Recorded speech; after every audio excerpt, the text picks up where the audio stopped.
नमस्कार जी सभी साथियों को। जनता सरकार मोर्चा आपको जो आवेदन की प्रक्रिया है, जो बैंक फ्रॉड कर रहे हैं, उसके बारे में लगातार अवगत करा रहा है और देशवासी जाग भी रहे हैं। हर जगह इस बैंकिंग फ्रॉड को लेके जो मतलब रिकवरी वाले हैं उनको भगाया जा रहा है। बैंक वालों से जो जनता सरकार मोर्चा के साथी हैं, समझ लिए हुए साथी सवाल पूछ रहे हैं तो उन लोगों के पास सवाल के जवाब नहीं है। तो उसी सिलसिले में भाई ये आवेदन की प्रक्रिया क्या है, कैसे होती है, क्या क्या इसमें स्टेप होते हैं, तो इसी को समझने के लिए आज की ये वीडियो है। आज हमारे साथ वीर सिंह भाई हैं करनाल से। नमस्ते सभी साथियों को।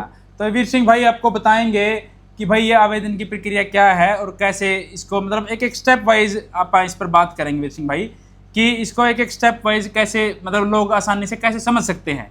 जी बताइए। इसमें स्टेप कैसे किए जाएं और किस तरीके से आवेदन लगाया जाए, उससे पहले हमें कुछ चीज़ों को जानना होगा। ठीक है। जो चीज़ें हैं, मतलब इस पृथ्वी पर कोई भी चीज़ है वो बिना सिद्धांत के नहीं है। ठीक है। और जब सिद्धांत होता है तो उसका एक बहुत ही सोच समझ करके वो जो चीज़ें तैयार की जाती हैं या प्राकृतिक रूप से हैं उसको समझना बहुत ज़रूरी है। और जो अपने रुपए की जो लड़ाई है, जो सुभाष चंद्र बोस जी ने शुरू किया था और तमाम देश दुनिया के लोगों ने उसको फाइट किया, वो क्या है और किस तरीके से है। अगर हम बात करें अपने भारतीय रुपए की तो उसको जानना बहुत ज़रूरी है। तो उसको जानने के लिए हम यहाँ पर अपने पास ये सिक्के और नोट रखे हुए हैं अपने पास। तो इसके माध्यम से हम थोड़ा जानने का प्रयास करेंगे कि रुपया है क्या। ठीक है जी। सबसे पहले जब हमें ये मालूम होगा कि रुपया क्या है, उससे आगे की लड़ाई फिर हम लड़ने में आसानी हो जाएगी और जो अपने साथी देख रहे हैं उनको भी क्लैरिटी होती जाएगी कि हम जो लड़ाई लड़ रहे हैं, जो मोर्चा लड़ रहा है, जो समाज के लोगों को समझ में आया है, जो अपनी अपनी लड़ाई लड़ रहे हैं, वो क्यों लड़ना जरूरी है और किस तरीके से लड़ना है, पहले उसके बेसिक को जानना जरूरी है ना। हाँ। तो यहाँ पर हम बात करते हैं जो रुपए वाली जो बात है। आप यहाँ पे देख पा रहे हैं, ये मेरे पास एक सिक्का है जो लोहे का है और इस पे लिखा हुआ है 1 रुपया, है ना। ये देखिए 1 रुपया लिखा हुआ ना। हाँ, 1 रुपया। ठीक है, आप देख सकते हैं अपने अपने सिक्कों पर, उसमें भी लिखा हुआ है। और यहाँ पर मेरे पास है एक 1918 का सिक्का जिस पे 1 रुपी इंडिया लिखा हुआ है, मतलब इसके ऊपर भी 1 रुपया लिखा हुआ है। और यहाँ पे एक नोट है अपने पास 1 रुपये का, तो इसके ऊपर लिखा हुआ है भारत सरकार 1 रुपया, है ना।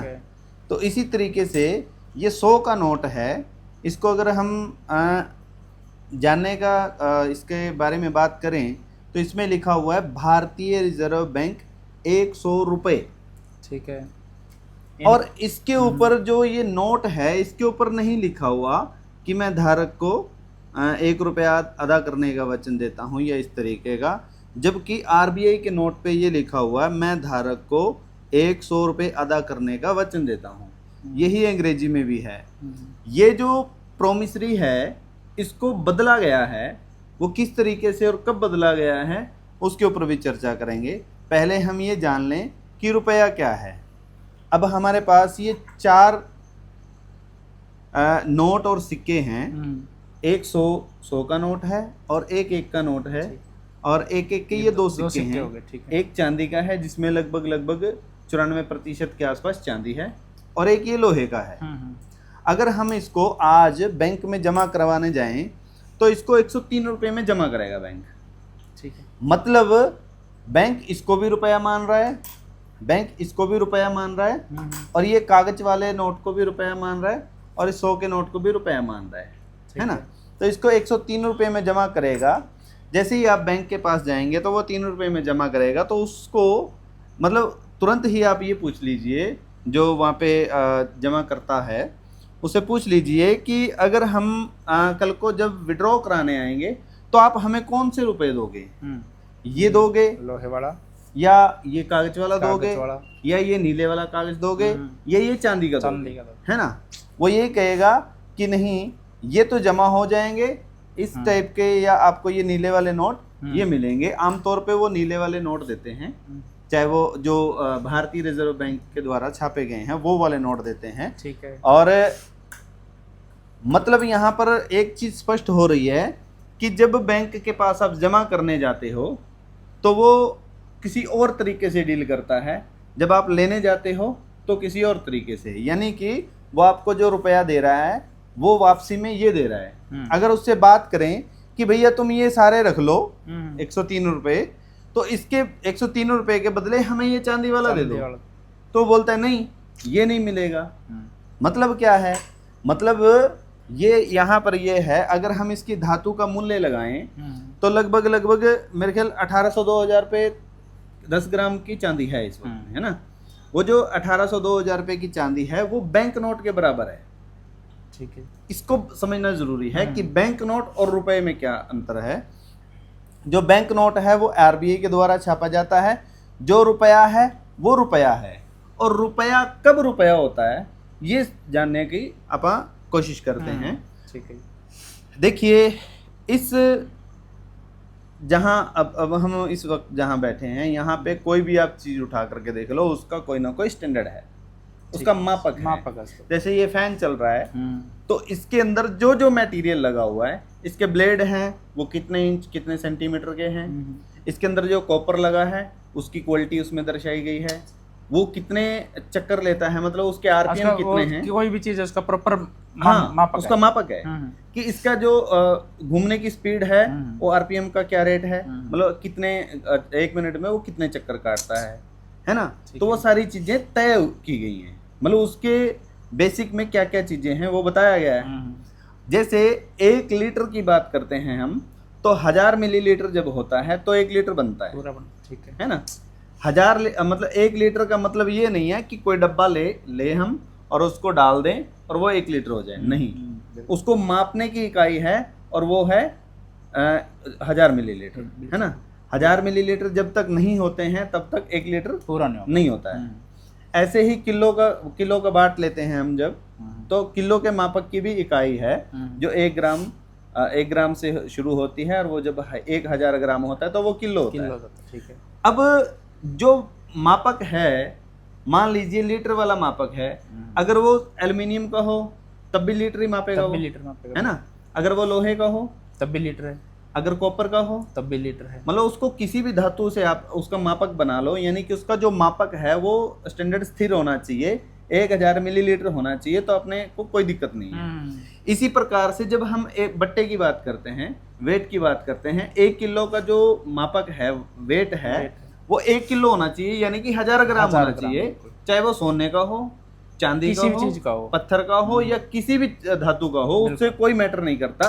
मैटर करता है उसका स्टैंडर्ड, जब उसके अंदर, हाँ, उसके अंदर क्या है, अंदर उसके वजन है, वजन क्या है, वजन कितना है, वो सिद्धांत है 1000 ग्राम का 1 किलो होगा। ऐसे ही हम समय का मापक लेते हैं, जब एक मिनट में 60 सेकंड और 60 मिनट में 1 घंटा और 24 घंटे का 1 दिन और रात, है ना। इस तरीके से ये सिद्धांत तय किए गए हैं। इसी तरीके से जब दूरी की बात करते हैं हम, तो दूरी के भी इसी तरीके से मापक है। 1000 जो मीटर होता है वो 1 किलोमीटर होता है, तो वो तब 1 किलोमीटर बनता है जब 1000 मीटर हो जाए। तो ऐसे हर चीज का एक मापक है। ऐसे ही हम कहते हैं कि रुपए का भी मापक है और होना ही चाहिए और होता है, सिद्धांत है। बिल्कुल बिल्कुल आपने सही कहा, हो ही नहीं सकता, क्योंकि सिद्धांत होता है। तो जो अपने आवेदन है उसमें बैंक से पूछा जाता है कि जो आपने रुपया हमें दिया वो क्या था और किस खाते से आपने दिया। मतलब कि अगर मैं आपको कितना भी कुछ भी सामान दूं, कुछ भी, मतलब रुपए की बात करें तो हम रुपए की बात में कर लेते हैं कि मैं अगर आपको 10,000 रुपए दूं तो मेरे पास कहीं ना कहीं से आए होंगे, तो उसको या तो मैंने अनाज बेच करके वो कमाए होंगे या मैंने मेहनत करके कमाए होंगे। और जब बैंक हमें वो पैसे दे रहा है तो उसके पास कहाँ से आए, है ना, ये मैटर करता है ना। तो जब बैंक हमें दे रहा है तो उसके पास भी तो कुछ होना चाहिए ना, उसके बाद डॉक्यूमेंट्री भी होनी चाहिए, कहाँ से वो आया, कहाँ से चला, कैसे उसने दिया। तो वो पूछने का एक सवाल है उसमें कि आपने ये पैसा कहाँ से लिया, जो आप हमें रुपया कह करके दे रहे हो, जो बैंक नोट हैं, जो रिजर्व बैंक के नोट हैं, वो आप हमें रुपया कह के दे रहे हो, तो रुपया क्या होता है। और रुपए की जो परिभाषा है, रुपए का जो सिद्धांत है वो बताइए, रुपया छपता कैसे है वो बता दीजिए। तो ये कुछ सवाल हैं, वो आप लोगों के पास आवेदन के माध्यम से, जो हमारा रुपया मूल्य का मापक या शोषण का साधन किताब है उसमें भी वर्णन है उसका, और लूट की व्यवस्था के विरुद्ध जो उलगुलान किताब है उसमें भी वर्णन है। तो ये सारा वर्णन उनमें दिया हुआ है, किस तरीके से, उसको थोड़ा सा समझने की जरूरत है। तो जो रुपया बनाया था वो बनाया था एक स्टैंडर्ड, एक सिद्धांत, और वो सिद्धांत उठाया था हमारे बड़े बुजुर्गों का, बड़े जो पुराने लोग थे। क्योंकि हमारे जो इतिहास रहा है वो बड़ा गौरवशाली रहा है, और उसमें हर चीज का सिद्धांत है, हर चीज के नियम हैं। तो वो जो जब उन्होंने रुपया बनाया तो शेरशाह जी ने ये रुपये का चलन किया था, उन्होंने चलाया था रुपया। तो रुपया बनेगा कैसे, क्या उसके सिद्धांत होंगे, कैसे होगा, वो भी तो तय होना चाहिए ना। बिल्कुल, है ना। तो जब कहा जाता है कि हमारे देश में सोने और चांदी की नदियां बहा करती थी, उस वक्त में हम तोल के दिया करते थे सोना चांदी कि कितना लेना है। तो उसका स्टैंडर्ड तय किया गया कि हम रुपए का एक स्टैंडर्ड फिक्स करते हैं जो सिद्धांतिक तौर पे होगा। जो सिद्धांत क्या होता है कि हमने कितनी ऊर्जा खर्च की है, हमारी जो मांसपेशीय ताकत है, जो हमने ऊर्जा खर्च की है, उसके बदले में हमें कितना मिलेगा। जो सूर्य का प्रकाश है, जो सूर्य हमें जो ताकत देता है, उसके हिसाब से वो कैलकुलेशन किया करके बनाया गया था कि कौन व्यक्ति कितना मेहनत करता है या कितना वो अपना एनर्जी खर्च कर रहा है, उस हिसाब से वो रुपए का चलन चलाया गया था, जो कि सोने के उसमें एवज में था। ठीक है। तो जब शेरशाह ने उस रुपए की स्थापना की, जो रुपया बनाया, उसका जो स्टैंडर्ड था वो था 1 तोला।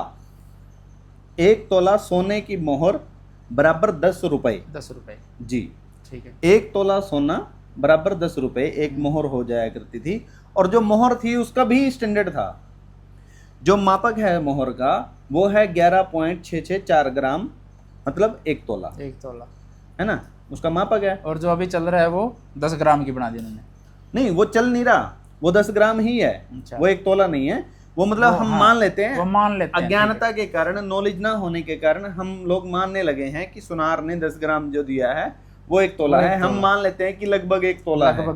तो वो उसमें मेंशन कभी भी नहीं होता है 1 तोला। हाँ, उसमें लिखा जाता है हाँ 10 ग्राम बराबर इतना, है ना। वो जितना भी उन्होंने ये बैंक नोट के हिसाब से रखा हुआ है। ठीक है। तो वो जब रुपया बनाया तो 10 रुपए बराबर 1 मोहर, 1 मोहर बराबर 11.664 ग्राम प्योर गोल्ड, 24 कैरेट का गोल्ड। हाँ, 24 कैरेट का जो गोल्ड है वो फिर यहाँ पर जो मुगल आए उनकी लूट, और जो पुर्तगाली आए उनकी लूट, समुद्री लुटेरों ने लूटा, ना जाने किन लोगों ने लूटा। फिर आकर के जो राज स्थापित किया, ये कह लो कि जो लूट का तंत्र शुरू किया ईस्ट इंडिया कंपनी ने, उसने लूटा 1857 से लेकर के 1757 से लेकर के 1857 तक उन्होंने जिस तरीके से लूटा, बड़े प्यार भरे अंदाज से लूटा। क्योंकि ये अपना तो नियम रहा है अतिथि देवो भव।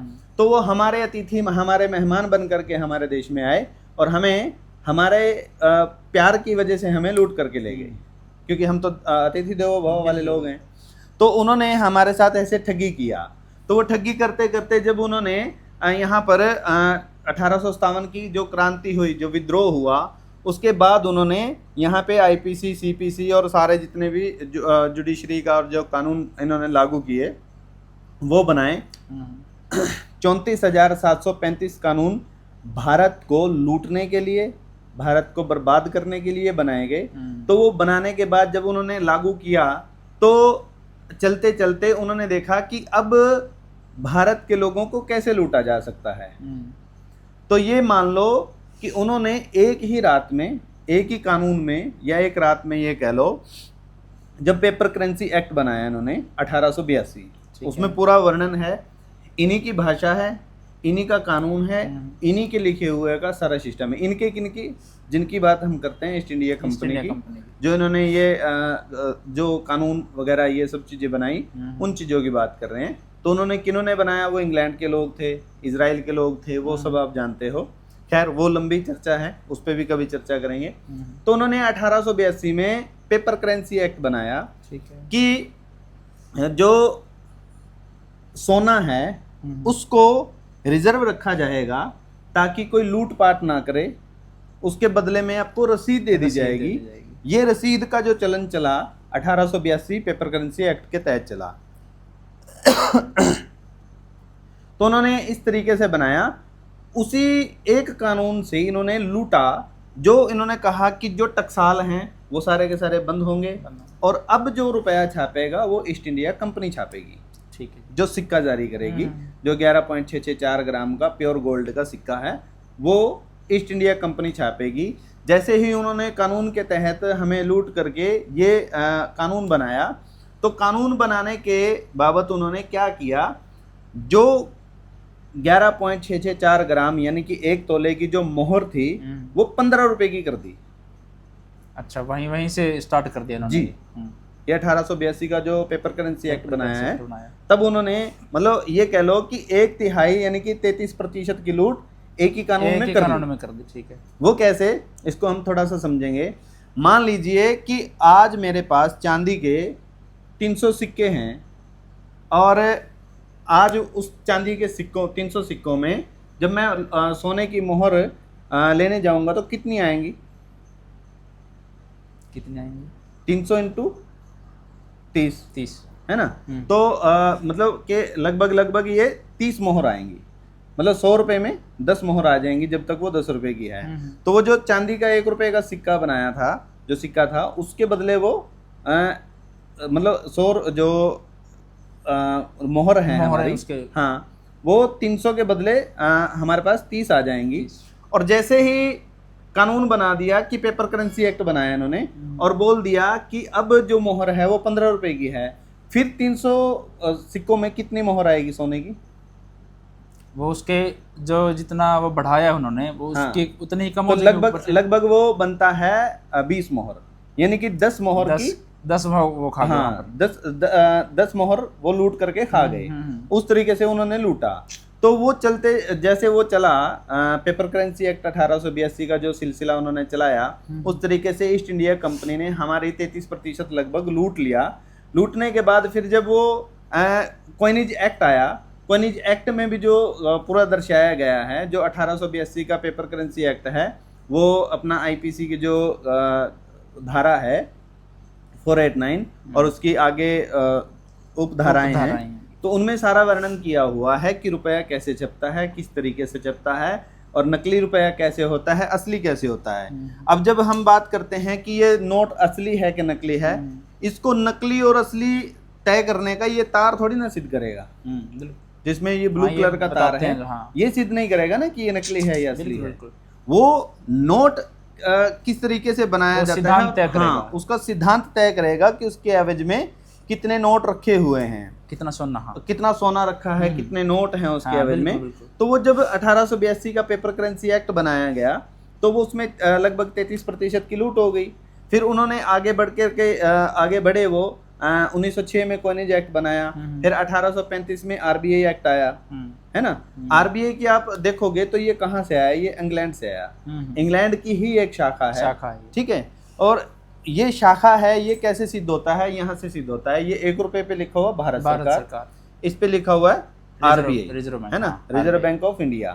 यानी कि अगर आप यहाँ पे ये देखोगे रिजर्व बैंक ऑफ इंडिया की जो बात है, आप किसी और जैसे नेपाल का है या किसी और देश का है, वहां पे भी रिजर्व बैंक ऑफ वही लिखा जाता है, नेपाल या उसी देश का वो लिखा जाता है। तो ये मतलब शाखाएं हैं इंग्लैंड की जो अलग अलग देशों में अलग अलग तरीके से काम कर रही हैं।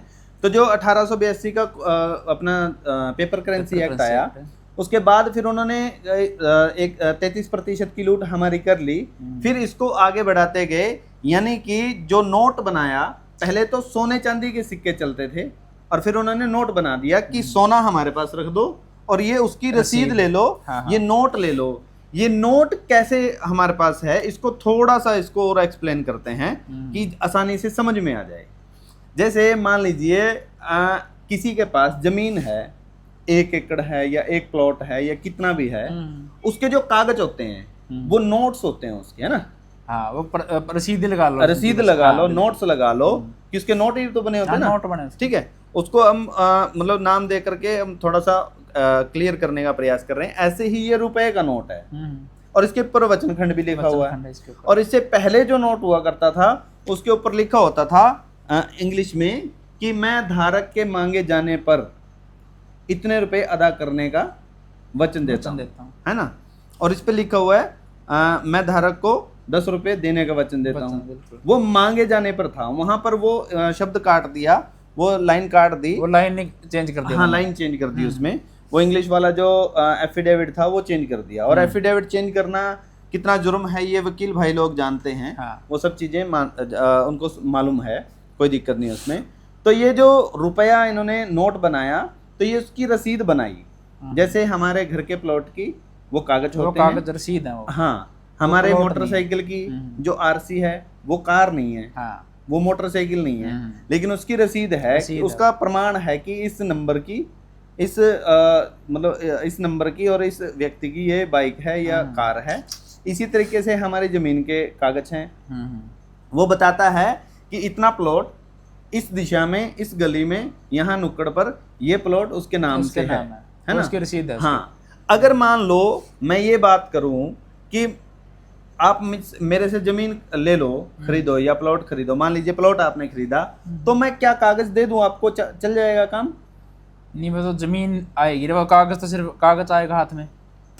कागज जो है वो कागज है, हाँ, जो असल है असली चीज वो जमीन है बिल्कुल। तो ऐसे ही ये जो नोट लेकर के हम घूम रहे हैं, मान रहे हैं कि ये रुपया है, ये रुपया नहीं है, ये उसकी रसीद है, क्लियर है बिल्कुल। तो ये रसीद वाला जो सिलसिला है ये चला कैसे, मान लेते हैं हम 1 मिनट के लिए। और ये जो पुराने लोग इतिहासकार हैं, जो मानते हैं, जिनको मालूम है पुराने समय में टकसाल पे वो सिक्के छपा करते थे। टकसाल पे जब सिक्के छपा करते थे तो जो एक सुनार था उस वक्त का, मान लीजिए, तो उसने ये बोला कि ये रसीद ले लो और ये तुम्हारा सोना मेरे पास रखा हुआ है। तो जब उन्होंने देखा कि ये रसीद चलन में है, आपको दिया वो रसीद, तो आपने जा करके टकसाल को दिया कि हाँ इतना सोना रखा है, वो सोना आपने ले लिया।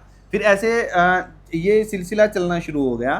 फिर सिलसिला चलते चलते उनको ये भरोसा हो गया कि ये पर्ची के बदले, इस नोट के बदले हमें हमारा सोना मिल रहा है, तो क्यों ना ये मतलब मैंने जैसे आपको दिया वो पर्ची दिया, तो आपने सोना विड्रॉ करवाने की बजाय ये सोचा चलो मैं किसी और को ये नोट ही दे देता हूँ तो वो निकलवा लेगा। तो उसने भी सोचा कि कोई और निकलवा लेगा, उसने भी मतलब वो आगे वो इस तरीके से ये प्रचलन में आया। तो जब हम इस नोट की बात करते हैं, उसकी जो चर्चा करते हैं, तो ये नोट इस तरीके से है जिस तरीके से हमारे घर की रजिस्ट्री है, कागज है। हाँ, कागज है। और इसमें एक और बात है, 8 नवंबर 2016 को प्रधानमंत्री जी ये बोल रहे हैं कि 500 और 1000 के नोट आज से लीगल टेंडर नहीं रहेंगे। हाँ, उन्होंने लीगल टेंडर बोला था, है ना, बिल्कुल बिल्कुल। तो लीगल टेंडर मतलब कि वो लीगल टेंडर है ना, किसी चीज का टेंडर है ना, वो मतलब वो असली चीज नहीं है। हाँ, किसी चीज की रसीद है वो। और वो रसीद है, तो वो रसीद किस चीज की है, हाँ, ये भी तो पता होना चाहिए ना, ये भी पता होना चाहिए किस चीज की है वो रसीद किस चीज की है, वो भी बताएं। तो प्रधानमंत्री जी जो बोल रहे हैं कि ये लीगल टेंडर नहीं रहेगा, तो उसके बदले में दूसरे नोट जारी किए गए, तो इसका मतलब वो भी लीगल टेंडर है। तो वो लीगल टेंडर किस चीज का है, हम वो पूछ रहे हैं। तो जब पता चल गया है, जब हमें मालूम हो गया अपने इतिहास को पढ़ने के बाद, अपने इतिहास को छानने के बाद, खंगालने के बाद, कि ये जो नोट है ये उस सोने की रसीद है। और रसीद जो है हम ये बैंक में जमा करवा रहे हैं और इसके बदले मुझे मेरा रुपया दिया जाए, हाँ, असली रुपया। तो जो पेपर करेंसी एक्ट बना उसके हिसाब से अगर आप कैलकुलेशन करोगे तो 1 रुपए के बदले जो, मतलब 1 रुपए का जो स्टैंडर्ड निकल करके आता है, बदले नहीं, रुपया तो रुपया ही है, जो रुपया है वो सोना ही है। 24 कैरेट का सोना, 777 मिलीग्राम सोना, मतलब 1 रुपया। ये सिद्धांत निकलता है, ये स्टैंडर्ड निकलता है 1 रुपए का। तो जब हमें ये मालूम हो गया तो हम उस बैंक से पूछते हैं कि हमारा जो रुपया है वो हमें दो। तो बैंकर को नहीं पता है, उसके मैनेजर को नहीं पता है, वो बोलता है कि कौन से रुपए दें, ये रुपया ही तो है। वो बोलता है कि मैं सिक्के दूं या दूसरे नोट दूं। तो ये लड़ाई चलते चलते आज लगभग मतलब जो लोगों को पता चलना शुरू हुआ है, जब से जनता सरकार मोर्चा ने बताना शुरू किया है तो बहुत सारे लोगों को पता चल गया है, तो बैंक के जो अधिकारी हैं उनको भी पता चल गया है, वो मानते भी हैं। जब मतलब आप किसी बैंक वाले से बात करोगे पर्सनल तौर पे तो उसको भी समझ में आता है कि हाँ, अगर रुपया छपा है तो उसका कोई सिद्धांत होगा, और सिद्धांत है तो वो क्या है। कुछ लोगों को पता चल गया है कि उसका सिद्धांत क्या है, और जिनको नहीं भी मालूम है उनको पता होना चाहिए, कोई ना तो कोई सिद्धांत होगा ना। बिना सिद्धांत के तो छाप नहीं सकते हाँ, ना। बिना सिद्धांत के छाप नहीं सकते। अगर बिना सिद्धांत के, या वो बताते हैं कि हमने डाला है 2011 में कि जो गोल्ड स्टैंडर्ड है वो खत्म कर दिया है। पहली तो बात 489 जो अपनी धारा है 489, उसके तहत कोई भी उसके साथ छेड़छाड़ नहीं कर सकता। अगर करेगा तो आजीवन कारावास है और जुर्माना है वो ना जाने कितना। और जो उसके साथ छेड़छाड़ करने वाला व्यक्ति है वो सिस्टम में बैठा हुआ है। बैंकर तो करेगा ना उसके साथ छेड़छाड़, आरबीआई करेगा। तो वो जो अगर वो कर रहा है तो उसके साथ वो सारी चीजें होनी चाहिए कानूनन रूप से। जो प्रकृति का सिद्धांत है, जो हमारे सुप्रीम कोर्ट का जो सिद्धांत है, उसके हिसाब से उसके ऊपर कार्रवाई होनी चाहिए। लेकिन ये कार्रवाई नहीं करते हैं, है ना, क्योंकि वो सुनवाई का जो मामला है वो सारी चीजें आप लोग समझते हैं। तो जब बात आती है उसके सिद्धांत की, रुपए के लीगल टेंडर की जो बात आती है, तो वो यही निकल करके आती है कि उसका सिद्धांत है तो वो क्या है। और बैंक के पास जब हम आवेदन भेजते हैं उसमें जो सवाल हैं वो मैंने आपको बता दिए, और जब आप उसको पढ़ोगे देखोगे तो वो बता दिया जाएगा। इसमें जो आवेदन लगाना है वो लगाना है, पहले तो आपका जाएगा आवेदन, ठीक है, बैंक में आवेदन जाएगा, उसकी मेन ब्रांच को जाएगा और आपका तहसीलदार को जाएगा, ठीक है। तहसीलदार को हम क्यों भेज रहे हैं कि जैसे ही उसके पास अगर बैंक जाता है कि मुझे उसके प्रॉपर्टी पे कब्जा करना है, उसकी प्रॉपर्टी जो है वो नीलाम करनी है अपनी वसूली के लिए, तो वो पहले से तहसीलदार के पास हमारा नोटिस पहुंचा होना चाहिए कि उसमें पहली लाइन जो लिखी हुई है ना, उसमें ये लिखी हुई है कि मेरा इरादा आपका पैसा रखना नहीं है, मैं आपका एक एक रुपया अदा करने के लिए तैयार हूँ। लेकिन जैसे आपने मेरी वेरिफिकेशन किया था, जब आपने मुझे लोन दिया था या किसी को भी लोन देते हैं, आप वेरिफिकेशन करते हैं कि वो नौकरी पे है या नहीं है, उसकी हैसियत है या नहीं है, वो लोन भर पाएगा या नहीं भर पाएगा। अगर हम होम लोन ले रहे हैं तो वो सारा चेक करते हैं। मान लीजिए ऐसा तो नहीं करते हैं ना वो कि मान लीजिए कि अगर मार्केट वैल्यू अगर उसकी 10 लाख रुपए की है तो वो 50 लाख दे दें, ऐसा तो कभी नहीं करते। तो क्योंकि वो देखते हैं कि इसके पास इतना मटेरियल है जितना हम लोन दे रहे हैं, बल्कि उससे लगभग आधा ही देते हैं। जैसे 10 लाख रुपए का है तो 5 लाख देंगे, है ना। तो वो चेक करते हैं कि उसके पास मटेरियल है उतना या नहीं है। तो वो प्लॉट हो या मकान हो या गाड़ी हो, जब गाड़ी नहीं लेने जाते हैं तो डाउन पेमेंट के नाम पर वो कुछ पेमेंट जमा करवा लेते हैं, यानी कि पूरी गाड़ी का लोन ना हो, उससे कुछ कम में हो। तो वो जब कम में होता है मतलब वो इतने का सामान वो है जितने का वो लोन करके दे रहा है। जब उन्होंने वेरिफिकेशन किया, हर चीज हमसे चेक किया, क्रॉस चेक किया, पड़ोस में किया, मतलब हमारे ऑफिस में किया कि इतना कमाता है या नहीं कमाता है, जहाँ पे हम नौकरी करते हैं या खेती है या कुछ भी वो व्यक्ति करता है, या जिसको वो मतलब क्या कहते हैं, वो प्रधानमंत्री वाले जो उन्होंने चलाया हुआ है, कौन सी योजना है कि वो सेल्फ हेल्प के नाम से, उसमें भी चेक करते हैं कि कौन कितना कमा पाता है। मान लीजिए कोई व्यक्ति मजदूर है तो वो मजदूरी में कितने पैसे कमा सकता है, उसी हिसाब से उसको लोन दिया जाता है। उनको थोड़ा बहुत ही देते हैं, 20-30 हज़ार रुपए, इससे ज्यादा नहीं देते हैं। वो कुछ ना कुछ देखते हैं कि भाई इसके एवज में क्या, वो चेक करते हैं। तो वो चेक करने पे जब उन्होंने हमारी सारी वेरिफिकेशन किया तो अब हमारी बारी है। जब हमें पता चला, वो कहते हैं कि जब तुमने लोन लिया तब तुम्हें दिखाई नहीं दिया। भैया हमें नहीं मालूम था, जिस चीज का आज हमें मालूम पड़ा है आज ही तो पूछेंगे। जरूरी थोड़ी सारी चीजें पहले पता सारी चीजें अगर हमें पहले पता होती तो हम तुम्हारा गिरेबान पकड़ के पूछते ना, भी मेरी चीज की वैल्यू असली है, मेरी जो चीज है वो असली है, और तुमने मुझे नकली कैसे दिया। हमारे अनाज के बदले जो किसान नोट लेकर के आते हैं आड़ती से, आड़ती उनको वो पर्ची देता है। जब हम पर्ची लेकर के बैंक में जाते हैं तो वो हमें चेक के बदले, जो चेक वाली पर्ची है उसके बदले फिर वो पर्चियां दे रहा है। मतलब ये नोट वाली पर्ची जो है, ये वाली पर्चियां दे रहा है, वो रुपया दे ही नहीं रहा। तो हम पूछ सकते हैं ना उससे। बिल्कुल। तो सारी चीजें देखने के बाद अब हमारी बारी है कि आप हमें बताओ जो आपने रुपया दिया है वो असली है कि नकली है। और जो आप रुपए की बात कर रहे हो, ये नोट है, इसके लीगल टेंडर जो आप बता रहे हो, इसके लीगल टेंडर, ये किस चीज का लीगल टेंडर है, और जो आपने हमें दिया वो क्या था, मतलब वो रुपया था भी या नहीं। तो वो सारी चीजें उसमें सवाल पूछने का हमारा अधिकार है, जो हम पूछ रहे हैं और बैंक जवाब नहीं देता एक भी। फिर इससे आगे की जो प्रक्रिया शुरू करते हैं वो लोग, वो मतलब इसको मैं ये बताऊंगा कि वो गैर सिद्धांत के गैर कानूनी तरीके से वो कर रहे हैं, क्योंकि संविधान की जो धाराएं हैं, संविधान के जो अंदर मेंशन है, उसको बदलने का अधिकार किसने दे दिया? जब धारा 21 ये बताती है जीने का अधिकार देती है, रोटी कपड़ा और मकान ये हमारे जीवन की मूलभूत चीजें हैं, इसको कोई भी किसी भी प्रकार या किसी भी लेवल पर छीन नहीं सकता। तो वो 2002 में जो सरफेसी एक्ट बना करके गए, जो भी लोग बना करके गए आप जानते हैं, तो उन्होंने वो कैसे कर दिया तय? अगर वो तय हुआ है तो वो किस मतलब क्या उसका सिद्धांत क्या था? क्या ऐसी क्या मजबूरी पड़ी कि वो बनाना पड़ा? क्योंकि वहां पे वो चैलेंज करना पड़ा। और 1897 में एक एक्ट है, वो ये बताता है कि जो आप किसी भी कानून में फेरबदल करते हैं, पिछले कानून ज्यों के त्यों बने रहेंगे। तो वो जो पिछले कानून हैं, जो संविधान के जो कानून हैं, वो तो ज्यों के त्यों हैं, वो तो हमें जीने का अधिकार दे रहा है।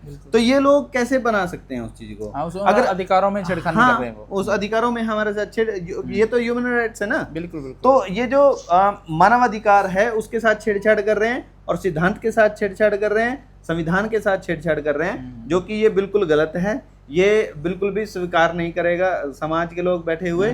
जब उनको पता चलेगा कि इतना सारा इतना सारा धांधली हो रही है, इतनी सारी लूट हो रही है, तो वो कैसे बर्दाश्त करेगा?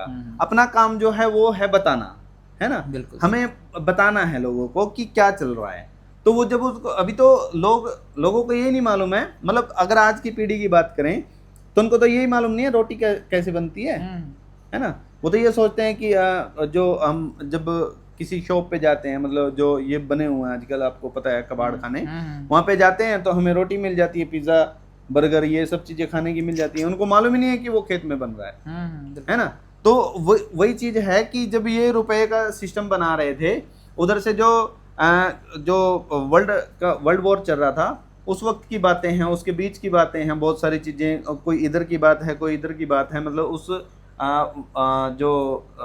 अपना वॉर चल रहा था, वर्ल्ड वॉर चल रहा था, उससे पहले की कुछ चीजें हैं, उसके बाद की कुछ चीजें हैं। तो उसमें मतलब खुद को संभालने का समय नहीं था लोगों को, कुछ लोगों को, तो उसमें आनन फानन में उन्होंने कर दिया। जैसे आज के टाइम में आनन फानन में ये कुछ और दिखा करके कुछ और लागू करके चले जाते हैं ना। तो इसी तरीके से ये हमें जो बताया गया इन्होंने, तो हम आवेदन लगाने की प्रक्रिया की बात कर रहे थे। पहला आवेदन जाएगा वो जो बैंक को, हाँ, वो जो आवेदन है, मान लो कोई नया साथी है जिसको इस प्रक्रिया का बिल्कुल भी नहीं पता है, जी, उसके पास वो फॉर्म कैसे पहुंचेगा और वो कैसे आगे करेगा? वो फॉर्म जो है, उसमें आपको फॉर्म जो मिलेगा वो मिलेगा, आप या तो अपने STL से बात कर लें, जो अपने STL नंबर है ना, ठीक है, 74 19 88 98 0801 से लेकर के 830 तक जो नंबर है। मैं नंबर बता देता हूँ आपको फिर से, 74 19 88 98 01 से लेकर के 30 तक, ये नंबर है आपके STL के। जो भी आपके एरिया का, जो आपके राज्य का, जो आपके ज़िला का STL है, आप उनको मैसेज कर सकते हो। दूसरा है 7696, बता देता हूँ मैं, इसमें नंबर मेरे दिमाग से स्लिप हो गया,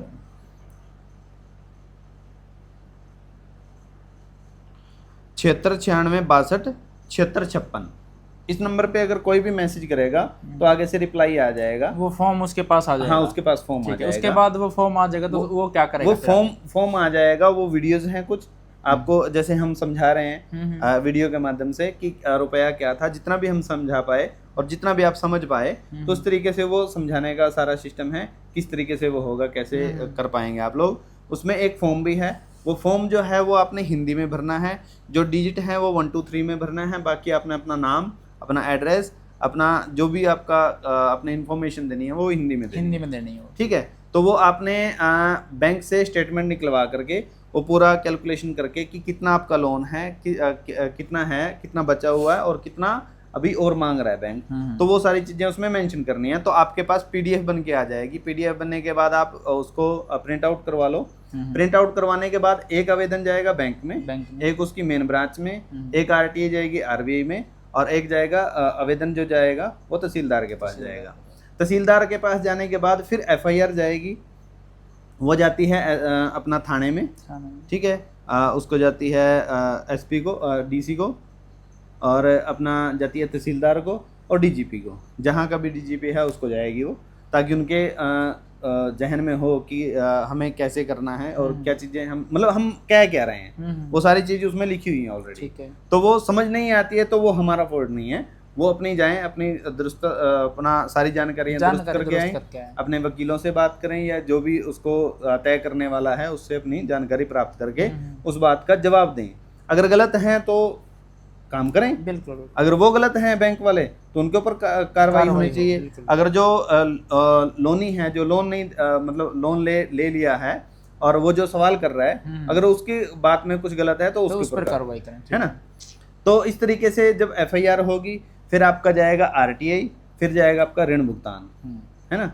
ऋण भुगतान में क्या होता है कि हम मतलब पूरे कागजात के जो विधिवत जो सिद्धांतिक रूप से रुपया है वो हम पूरा बैंक को अदा कर रहे हैं। अदा करने के बाद फिर जाएगा धारा 80 का, धारा 80 के साथ एक्नॉलेजमेंट कार्ड जरूर लगाना है। एक्नॉलेजमेंट कार्ड में क्या होगा कि रिसीव करने वाले का आ जाता है कि किसने रिसीव किया। कई बार ये अभी एक साथी हैं अपने, उनके जो कलेक्ट्रेट है उसने वो जो अर्जी भेजी उनको वो उस ऑफिस में नहीं है। अच्छा, ऐसे कैसे? बस अर्जी फर्जी कर दी वो, अर्जी फर्जी कर दी वो। मतलब जो उन्होंने चिट्ठी भेजी कलेक्ट्रेट को तो उसके पास वो उसके दस्तावेज नहीं, वो कहते हैं कि हमारे पास पहुंची नहीं है, और जबकि उनके पास पहुंची हुई है। वो जो ट्रैकर नंबर होता है स्पीड पोस्ट का वो भी है और सारी चीजें हैं उनके पास ऑलरेडी से, और वो जानबूझ के मतलब वही अर्जी फर्जी कर दी उन्होंने। तो वो जो अपना धारा 80 का है वो आवेदन लगाना है। फिर हमें आगे की लड़ाई कैसे लड़नी है वो सामूहिक रूप से बैठ करके चर्चा की जा सकती है। हम कोर्ट में कैसे एंटर होंगे उसके ऊपर बात की जा सकती है। पहले तो पहला स्टेप किया जाएगा ना, बिल्कुल, फिर आगे के स्टेप किए जाएंगे। और इसके लिए जनता सरकार मोर्चा की जो ट्रेनिंग होती है उसमें आना जरूरी है, क्योंकि आपको सिर्फ रुपए वाली ही बात नहीं सारी चीज़ का पता हो, क्योंकि बहुत सारी व्यवस्थाओं के बीच में ये कागजी नोट जिसको हम रुपया कह रहे हैं वो है बेशक, लेकिन और भी बहुत सारी चीज़ें हैं।